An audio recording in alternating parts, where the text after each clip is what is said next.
Hi, I'm Rob Richards and welcome back to my power and strength training series, where today's focus is all about the biceps, the one muscle group that every guy wants to train to be able to show off when he's out. I remember for me years ago, it was the only muscle group that I wanted to train, and it's what got me started and interested in fitness. So let's get started.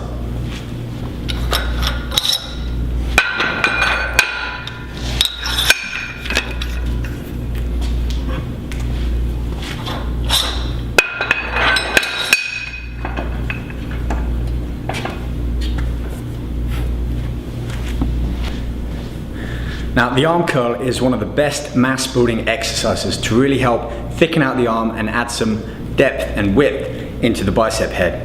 I'm using an easy curl bar as this gives less stress on the wrist than using a conventional straight bar. So first exercise, just warming up 15 or 20 repetitions with about 50% of your usual lifting weight.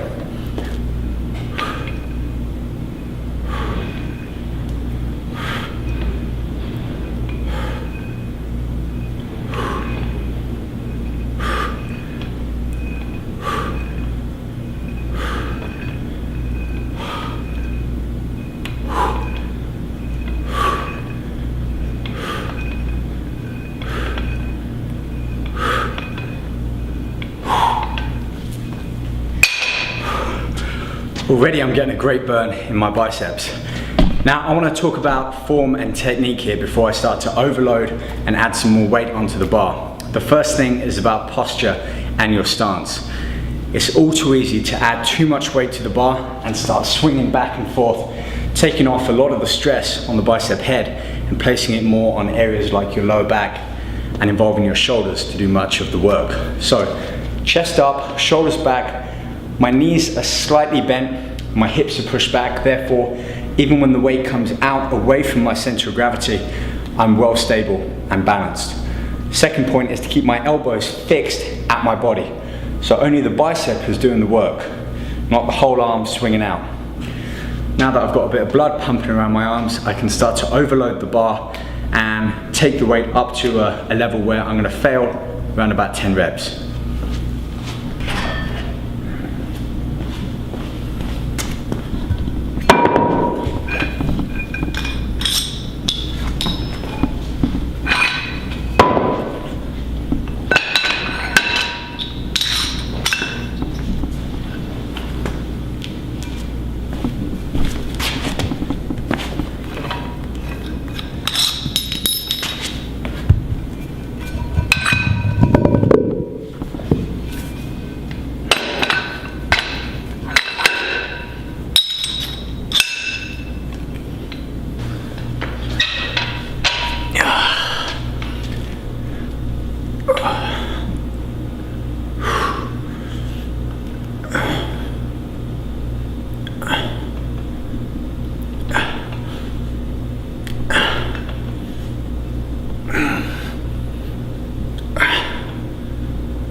Yeah, that weight pretty much took me to my threshold, the point at which I can no longer lift that amount of weight without breaking my form.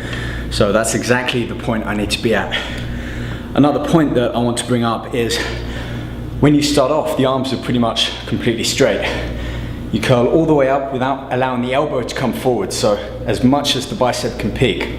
But when you control the bar back down, try not to let the bar touch your thigh again, because it requires that much more energy and effort on the behalf of the bicep to then get that arm back up into a position where you really start maximally overloading the bicep.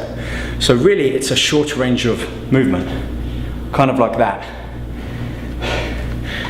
Okay, let's add about 10 or 15% more weight to the bar and really start to overload and get my biceps growing.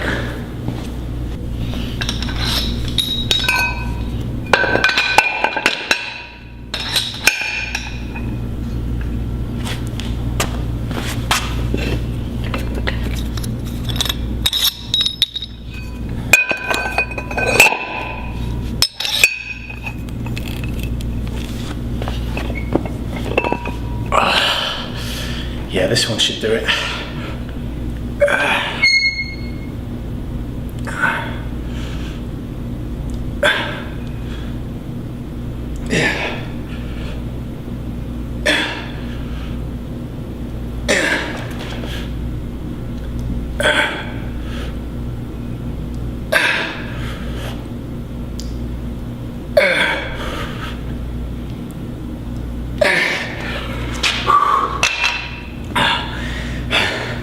Now you saw halfway through, or for the final few reps, I kicked one leg back, and that's to help stabilize me so that when the weight starts to become too heavy for my muscles, I'm not then rocking back and forth.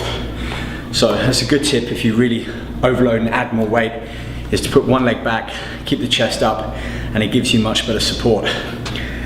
The next point that I want to bring up is hand positioning on the bar.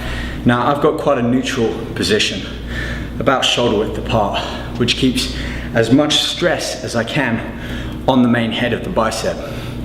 If I start moving my hands in or out, yes, I'm going to shift area on the bicep where I'm really hitting hard, but as it's the first exercise for my bicep workout, I want to give it everything I've got.